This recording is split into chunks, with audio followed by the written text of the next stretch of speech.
Welcome. In this session, we will explore the critical relationship between compute, network, and storage in AI infrastructure.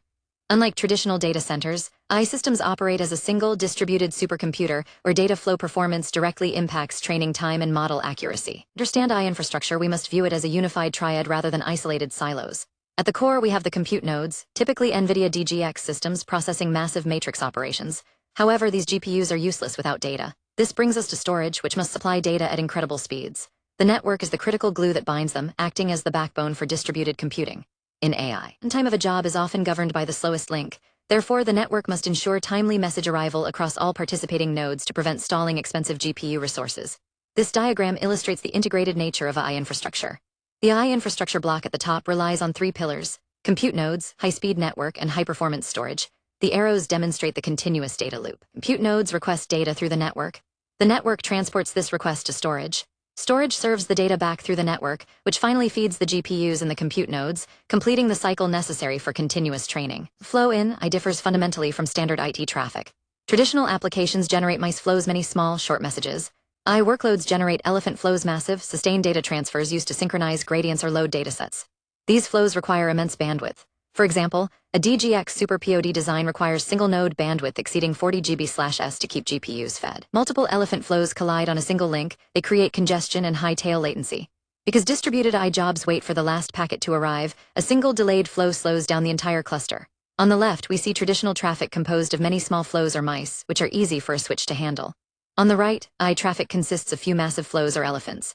The thick arrow represents the sheer volume of data. And these massive flows hit the switch. They create a high congestion risk, which directly leads to tail latency, creating a bottleneck that delays the entire AI workflow. To maintain the necessary speed, we must eliminate bottlenecks. Traditional data transfer forces data to copy from storage to the CPU, and then from the CPU to the GPU. This introduces significant latency.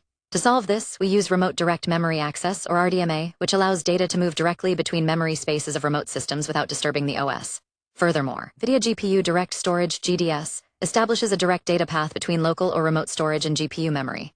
By bypassing the CPU entirely, GDS significantly increases I/O bandwidth and reduces latency, ensuring GPUs are not waiting for data.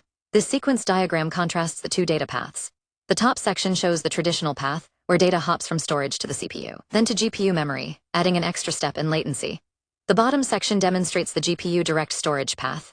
Here, data moves in a single, direct line from storage to GPU memory using RDMA, completely bypassing the CPU and optimizing throughput. Finally, we must consider where the data lives. We organize storage into a hierarchy to balance speed and capacity. At the top is system RAM, offering the fastest access. Next is local NVMe storage within the DGX node, which provides a massive high-speed cache 55 GB/s, close to the GPUs. Finally, we have high-speed networked storage. Shared layer allows the entire cluster to access datasets that are too large to fit in local cache, enabling training on petabyte-scale datasets. Effective data flow management involves moving data intelligently between these tiers to ensure the GPU never idles. This diagram visualizes the storage hierarchy feeding the GPU. At the top is GPU compute, the consumer. It loads data primarily from system RAM, fastest but smallest tier. RAM is fed by local NVMe, which acts as a fast, medium-capacity cache. At the base is network storage, which holds the massive dataset and stages data into the local NVMe, creating a pipeline that keeps data flowing upward to the GPU.